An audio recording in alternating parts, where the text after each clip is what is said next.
देखिए, छात्रों का भविष्य वैसे तो काफ़ी हद तक छात्रों के स्वयं के उस पर निर्भर करता है, किंतु माँ-बाप की जो एक भूमिका इसके पीछे होती है, उसका बहुत बड़ा रोल इस छात्रों के भविष्य को बनाने में होता है।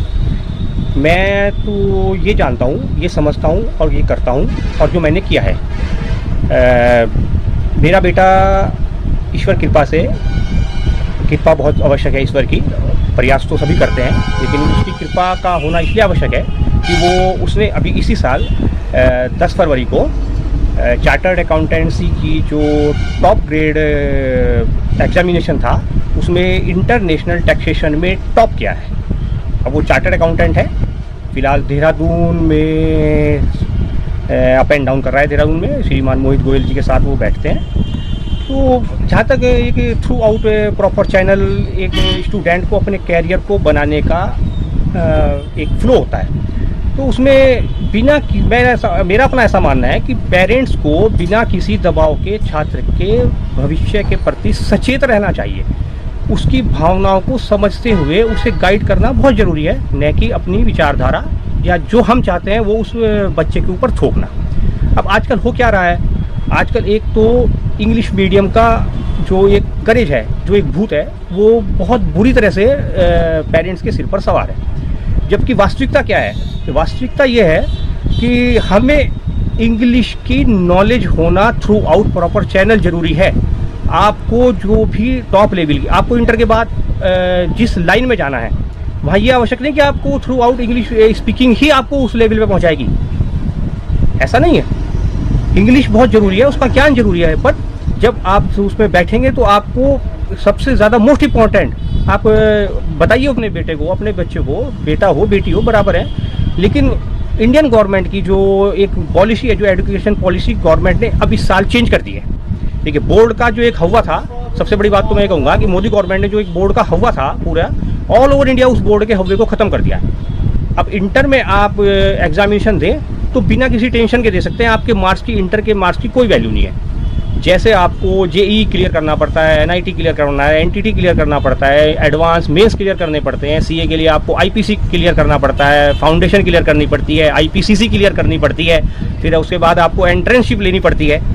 उसी तरह से अब आप किसी भी इंटर के एग्जामिनेशन, बोर्ड एग्जामिनेशन को पास करने के बाद आप जिस लाइन में जाना चाहें, उसका आपको एंट्रेंस क्लियर करने के बाद तुरंत एडमिशन मिल जाएगा। जिस मेरिट में आपका नाम आएगा, जो आप कॉलेज चूज़ करेंगे वहाँ होगा, ठीक है। अदरवाइज जो भी गवर्नमेंट का कॉलेज होगा, आप अगर बोर्ड में आपके मान लीजिए 33% ही है, या आप केवल पासिंग मार्क्स लाए 40, आपके 40% मार्क्स आए, लेकिन उसके बाद भी आपको जाना है एक स्पेशल लाइन में। सपोज आपको बीए ऑनर्स करना है, बीए ऑनर्स हिस्ट्री में करना है। इंटर में तो आपने हिस्ट्री में केवल 40 नंबर मिले आपको, लेकिन आपने उस एंट्रेंस को क्लियर कर लिया। मान लिया डीयू में है, सबसे मेन, चलिए डीयू ले लीजिए, दिल्ली यूनिवर्सिटी के, आपको बीए ऑनर्स करना है टॉप क्लास यूनिवर्सिटी से, और आपने वहाँ का एंट्रेंस क्लियर कर लिया, तो आपके वो इंटर के मार्क्स हैं वो किसी कीमती में नहीं है। आपने वो क्लियर कर लिया, आपका एडमिशन होगा, आप वहाँ से बीए ऑनर्स करें, आप बने हिस्टोरियन, बने आप, बने रिपोर्टर, जो आपको जाना है, जो आप जिस लाइन में भी आप जाना चाहते हैं। तो मैं छात्रों से, बोर्ड के जो एग्ज़ाम अभी दे रहे हैं और या जिनके हो चुके हैं, जिन्होंने अपने कैरियर की फाउंडेशन का स्टार्टिंग पॉइंट स्टार्ट कर दिया है, ये कह लीजिए इंटर क्लियर करने के बाद, वैसे तो हाई स्कूल से, मेरा अपना मानना है कि हाई स्कूल से पहला step high school, second step inter, और उसके बाद आपका एग्ज़ाम क्लियर करने के बाद थर्ड स्टेप वो होता है। उसके बाद आपका कैरियर बन जाता है। 5 साल के बाद आप 24 साल की उम्र में अपने कैरियर के टॉप लेवल पर पहुंच सकते हैं। ऐसा मेरा अपना मानना है, जो मैंने प्रैक्टिकल लाइफ में अपने आप किया, या उसके बाद मेरी अगली पीढ़ी मेरे बेटे ने किया।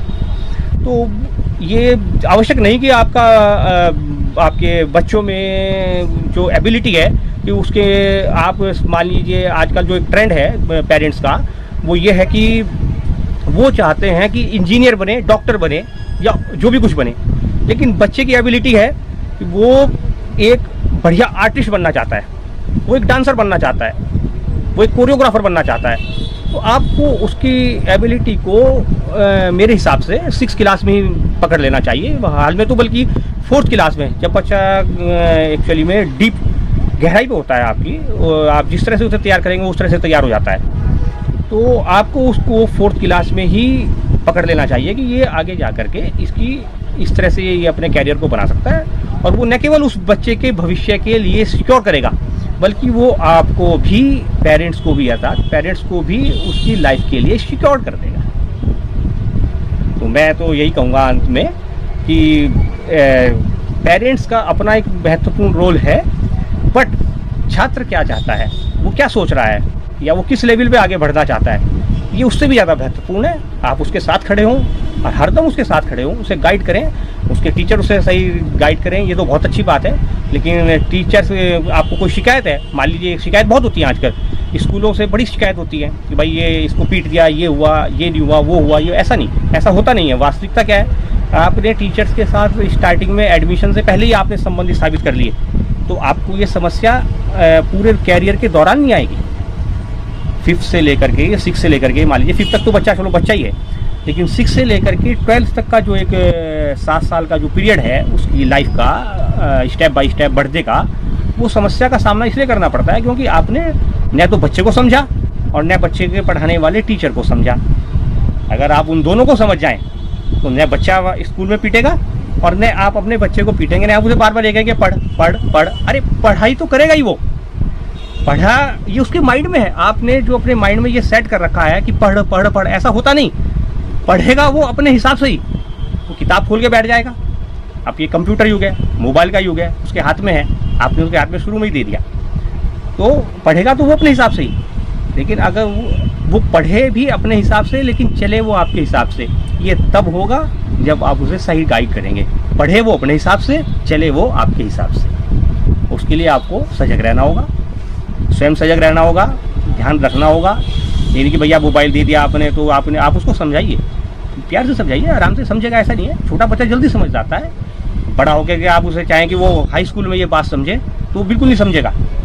लेकिन 4th क्लास में जो बच्चे आए हैं, 1st में है, 2nd में, 3rd में, अगर आप उसे अभी समझाएंगे वो बिल्कुल समझेगा आपकी बात को, और वो पूरे भविष्य के लिए उसके कैरियर एक तैयार हो जाएगा। कैरियर का एक लॉन्चिंग पैड कह लीजिए, मैं 1st क्लास को कैरियर का लॉन्चिंग पैड मानता हूँ। और स्कूल का जहाँ तक सिलेक्शन है, ये नहीं आप भेड़ चाल में फंसे कि नहीं इसी स्कूल का नाम है, ऐसा कुछ नहीं है, ऐसा बिल्कुल नहीं है, ये बिल्कुल जीरो है। ऐसे आप अपने दिमाग से निकाल दीजिए कि कोई भी स्कूल आपके बच्चे को टॉप करा करके उस लेवल पे पहुंचा देगा जहां पर आप उसे पहुंचाना चाहते हैं। ये बल्कि है ये वास्तविकता इसके बिल्कुल विपरीत है। बच्चा अपने उसके एबिलिटी के हिसाब से किसी भी स्कूल में, चाहे वो हिंदी मीडियम हो चाहे वो इंग्लिश मीडियम हो, वहाँ जा कर के अपने स्कूल में अपने एबिलिटी के हिसाब से वो उसको टॉप कर लेगा और वो उस लेवल पे पहुँच जाएगा जहाँ आप उसे पहुँचाना चाहते हैं। और ये बिल्कुल ठीक उसी तरह से है जैसे आज तक बड़े बड़े ऋषि मुनि या हमारे जो पुराने ऋषि मुनि थे वो कहा करते थे, मन की शांति से ध्यान लगाया जाता है। फिर से बताता हूँ, मन की शांति से ध्यान लगाया जाता है, ये है करेक्ट। और आधुनिकता क्या आ गई, क्या फ़र्क है जो आप सोचते हैं? फ़र्क ये है, अब जो हमारे आज के जो संत हैं, जितने कथावाचक हैं, वो कहते हैं ध्यान लगाने से मन की शांति मिलती है। गलत। पहले देखिए आप, ऋषि मुनि भाई बच्चों को कहा करते थे, आप और हम भी पढ़े हैं, मन लगा के पढ़ ले। मन लगा के पढ़ने का मतलब ये है कि अगर आपने 15 मिनट भी मन लगा करके एक बुक का एक चैप्टर पढ़ लिया तो कोई ताकत नहीं, वो आप पूरी ज़िंदगी भुला दें, उस चैप्टर को आप भुला नहीं सकते। और अगर आप ये कहेंगे कि ध्यान लगा के मन से पढ़, तो आप लगा लो ध्यान उस चैप्टर पे, आपका ध्यान जाएगा चैप्टर पे और मन होगा कहीं और। न चैप्टर याद, न क्वेश्चन याद, न आंसर तो आएंगे ही नहीं, आंसर कहाँ से आ जाएंगे?